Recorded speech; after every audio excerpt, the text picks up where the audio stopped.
Сәлем, қазір сіз менің мектебімнің ішіндесіз.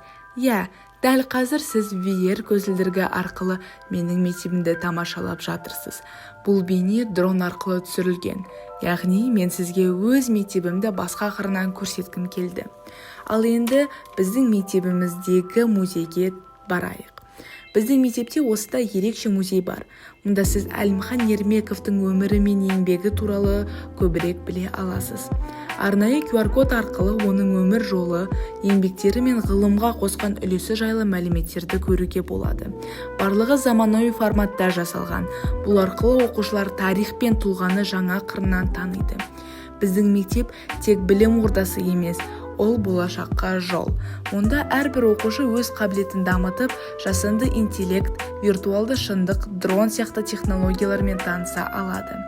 Мен бұның ешқандай жамандылығын көріп тұрған жоқпын. Керісінше бұл үлкен мүмкіндік. Осындай технологиялар болашаққа, ұрпаққа шабыт беріп, олардың арманын жүзеге асыруға көмектеседі. Болашақ технологияда, ал технология біздің қолымызда. Әлімхан Ермеков мектебі дамушы орта. Назарларыңызға рахмет.